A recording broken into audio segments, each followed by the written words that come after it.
on, guys? Welcome back to another beautiful Southern California day. Today I'm going to talk to you guys about my motorcycle.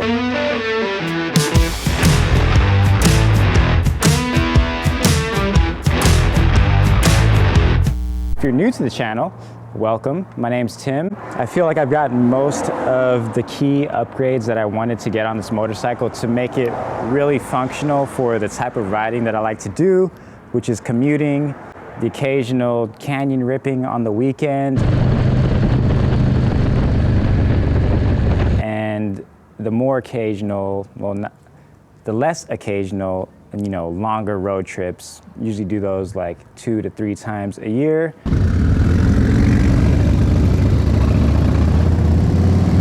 This is a 2020 Lowrider S. I got this towards the end of 2019. So basically, when the pandemic was starting, I had this motorcycle to social distance and, take out a lot of stress, and really happy that I got this before the shit hit the fan. So let me take you through some of my favorite upgrades and kind of the reasoning why I got them, starting with these saddlebags. So like I said, I do a lot of commuting, so I'm always carrying stuff, and I ride the bike almost every single day, so I always gotta have my essentials on me. I have tools in there, extra jackets, liners. I keep my helmet, face shield in there, microfiber towels, all kinds of things. So these Leather Pros always stay on my bike, and they're one of my favorite upgrades. I also have a video on these. If you want to get more details on them, you can go ahead and watch the video.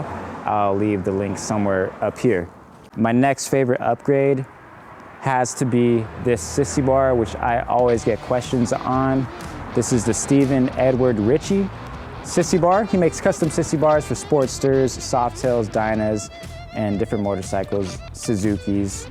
Probably you can make one for any type of bike. But I always get questions on this. You can find him on Etsy, also on Instagram. I also have a video on this.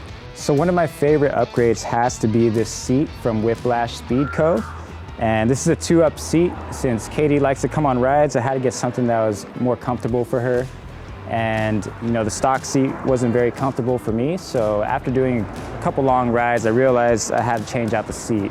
And I saw this seat on Instagram with this pattern, and I thought it would just go perfectly with the theme I have going on this bike. Super sturdy. I've probably been riding on this for 2 years. Not a single stitch has come loose. Yeah, this is an awesome seat. I would definitely recommend, getting some from Whiplash Speedco. So another upgrade that I did to this bike was these mini floorboards by San Diego Customs. On longer rides, it's nice to have like a flat surface where most of your foot can rest on. So that's why I landed on these mini floorboards. And I just love the design on them. They have a super cool design. And I try to support like local companies as much as I can when I'm searching for parts on the bike. Like I think Whiplash is from Riverside, California. San Diego Customs from San Diego.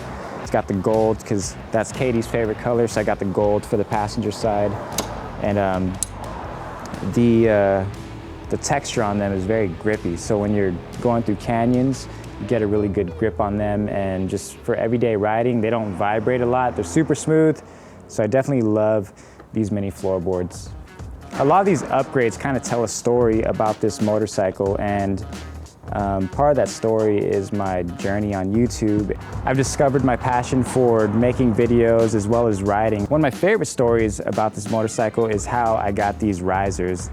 Originally, the bike had handlebars that were a little bit lower, and for longer rides, it just kind of gets your shoulders tired when you're hunched down. And one of the best upgrades you can get for a cruiser like this are some type of risers that are going to bring the handlebars, more level with your shoulders. And it's not an easy install. I met a friend through YouTube. His name is Brian, and he actually, helped me install these risers, told me everything I needed to get to do it. That one could stay. What we're doing, unplugging, is just everything coming from up top. Oh, so, which is this guy too. There should be a little nylon bushing in there. There we go. So I think there's a, oh, we're gonna have to get this guy here too. See this one? every time I look at these risers, I think about the friendship that was made when we installed it, and that's really cool. So yeah, these are 8-inch risers by Big Al's. I got them because they're brown and they match the theme that I'm going for on this bike. All right, so moving towards the front of the bike, my next favorite modification has to be this fairing. And a fairing basically blocks wind from blasting you in the chest. So I found this company, Memphis Shades, and they make super awesome fairings and windshields for Harleys. And this is the Road Warrior. This one blocks probably like the most wind. It has a large body, and you can also switch out the height of the windshield, you know, depending on your height and for the amount of wind you're trying to block. Another modification I got from Memphis Shades were these hand guards. I got them to see if they would help block the cold wind from those cold night rides. My fingers were getting super frozen, so I got these and they did help a little bit. And they also just help block pebbles and rocks. Sometimes they fly up and hit your hands. Overall, I just like the look of it, and especially combined with the Road Warrior, just gives the bike a nice, mean look in the front.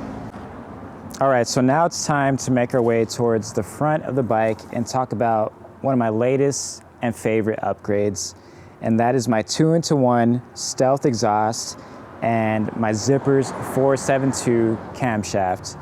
And once again, Brian came through and helped me install everything. He didn't just help me, he installed everything, and I just took videos of it.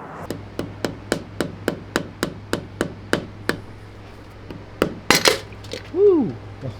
Oh shoot, blasted all over me. Oh darn it. Here, Brian.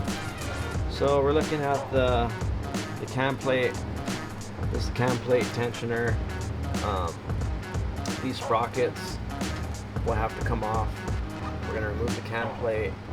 Put on these pipes, took apart everything. He had the Harley Davidson manual, and I don't know how that guy keeps track of everything, but you know, we put everything back together, and you know, I've been riding this bike for several thousand miles since the install. It hasn't fallen apart, so I say, Brian, good job, man.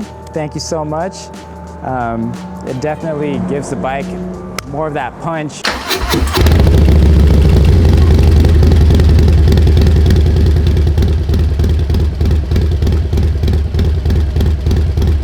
Wakes it up, and it's just super fun. I feel like I have an extra gear on the freeway, and I just love the sound of it. If you guys have any more questions, feel free to ask them in the comments below, and let me know what you think about all these upgrades, and if you guys have any suggestions for future upgrades. But you know, once again, thank you for tuning into this video. Before I let you guys go, of course, I gotta let you hear it.